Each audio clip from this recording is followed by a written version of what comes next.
ನಮಸ್ತೆ ಅಶ್ವಮಂದಿರ ಡಿಜಿಟಲ್ಗೆ ಸ್ವಾಗತ. ನಾನು ಕಾವ್ಯ ಆಚಾರ್. ಬುಲೆಟ್ ಅಂದ್ರೆ ನಮ್ಗೆ ನೆನಪಾಗೋದು ಅದರ ಸ್ಟೈಲ್, ಲುಕ್, ಅದರ ಸೌಂಡ್. ಆದ್ರೆ ಈ ಬುಲೆಟ್ ಬೈಕ್ಗೂ ಕೂಡ ಒಂದು ಟೆಂಪಲ್ ಇದೆ ಅನ್ನೋದು ಗೊತ್ತಾ ನಿಮ್ಗೆ? ಎಸ್, ಏನಿದು ಬುಲೆಟ್ ಬೈಕ್ ಟೆಂಪಲ್? ಈ ಬಗ್ಗೆ ಮಾಹಿತಿಯನ್ನ ತಿಳಿಸ್ಕೊಡ್ತೀನಿ. ಅದಕ್ಕೂ ಮೊದಲು ನೀವಿನ್ನು ನಮ್ಮ ಅಶ್ವಮಂದಿರ ಡಿಜಿಟಲ್ ಚಾನೆಲ್ ಸಬ್ಸ್ಕ್ರೈಬ್ ಮಾಡಿಲ್ಲ ಅಂದ್ರೆ ಈ ಕೂಡಲೇ ಸಬ್ಸ್ಕ್ರೈಬ್ ಮಾಡಿ. ಹಾಗೆ ಮುಂದಿನ ವಿಡಿಯೋದ ನೋಟಿಫಿಕೇಶನ್ಗಾಗಿ ಬೆಲ್ ಐಕಾನ್ ಕ್ಲಿಕ್ ಮಾಡೋದು ಮರಿಬೇಡಿ.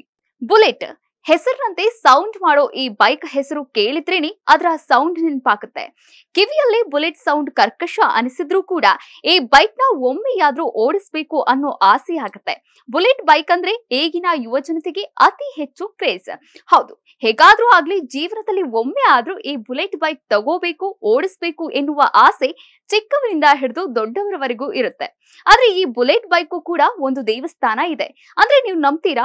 ಇಲ್ಲ ಅಲ್ವಾ? ಆದ್ರೂ ಕೂಡ ನಂಬಲೇಬೇಕು. ಹೌದು, ನಾನಿವತ್ತು ತಿಳಿಸ್ಕೊಡ್ತಾ ಇರೋದು ರಾಜಸ್ಥಾನದಲ್ಲಿರುವ ಈ ದೇವಾಲಯದ ಬಗ್ಗೆ. ವೀಕ್ಷಕರೇ, ಈ ಬುಲೆಟ್ ಬೈಕ್ ಯಾರದ್ದು? ಈ ಟೆಂಪಲ್ ಕಹಾನಿ ಏನು? ಹೀಗೆ ನಾನಾ ಪ್ರಶ್ನೆಗಳು ನಿಮ್ಮನ್ನ ಕಾಡ್ತಾ ಇರಬಹುದು. ಆ ಪ್ರಶ್ನೆಗಳಿಗೆ ಉತ್ತರ ನಾನ್ ಕೊಡ್ತಾ ಹೋಗ್ತೀನಿ.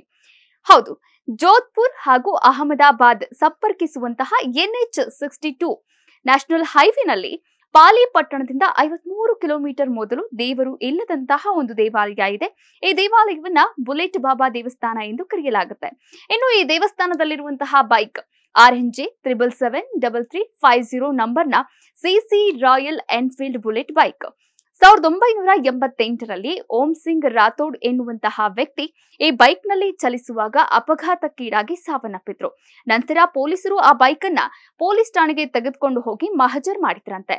ಆಗ ಇದ್ದಕ್ಕಿದ್ದಂತೆ ಆ ಬೈಕ್ ಪೊಲೀಸ್ ಠಾಣೆಯಿಂದ ಕಣ್ಮರೆಯಾಗಿ ಮರುದಿನ ಎಲ್ಲಿ ಅಪಘಾತವಾಗಿತ್ತು ಅದೇ ಸ್ಥಳದಲ್ಲಿ ಸಿಕ್ಕಿತ್ತು. ಹೀಗಾಗಿ ರಾಥೋಡ್ ಸಾವನ್ನಪ್ಪಿದ ಸ್ಥಳದಲ್ಲಿಯೇ ಈ ಬುಲೆಟ್ ಬಾಬಾ ದೇವಸ್ಥಾನವನ್ನ ನಿರ್ಮಾಣ ಮಾಡಲಾಯಿತು. ಆನಂತರ ಆ ದೇವಸ್ಥಾನದಲ್ಲಿ ಅಪಘಾತಕ್ಕೀಡಾದಂತಹ ಬೈಕ್ ಹಾಗೂ ರಾಥೋಡ್ ಅವರ ಒಂದು ಫೋಟೋವನ್ನ ಒಂದು ಮರದ ಕೆಳಗೆ ಇಟ್ಟು ಇಂದಿಗೂ ಕೂಡ ಪೂಜೆಯನ್ನ ಮಾಡಲಾಗ್ತಾ ಇದೆ. ಇನ್ನು ವಿಶೇಷ ಅಂದ್ರೆ, ಹೊಸದಾಗಿ ಯಾರಾದ್ರೂ ಬೈಕ್ ಖರೀದಿ ಮಾಡಿದಾಗ ತನ್ನ ಗಂಡ ಹಾಗೆ ತನ್ನ ಮಕ್ಕಳು ಬೈಕ್ನಿಂದ ಎಂತಹದ್ದೇ ಅಪಾಯ ಸಂಭವಿಸಬಾರದು ಎಂದು ಹೆಣ್ಣು ಮಕ್ಕಳು ಈ ಬುಲೆಟ್ ಬಾಬಾ ದೇವಸ್ಥಾನಕ್ಕೆ ತೆರಳಿ ಕೆಂಪು ದಾರವನ್ನ ಕಟ್ಟಿ ಪೂಜೆಯನ್ನ ಮಾಡ್ತಾರೆ. ಈ ರೀತಿ ಪೂಜೆ ಮಾಡಿದ್ರೆ ಓಂ ಸಿಂಗ್ ರಾಥೋಡ್ ಅವರ ಆತ್ಮ ಕಾವಲಾಗಿರುತ್ತೆ ಎನ್ನುವಂತಹ ನಂಬಿಕೆ ಕೂಡ ಇದೆ. ಇದಾಗಿತ್ತು ಇವತ್ತಿನ ವಿಶೇಷ. ನೋಡ್ತಾ ಇರಿ ಅಶ್ವಮಂದಿರ ಡಿಜಿಟಲ್.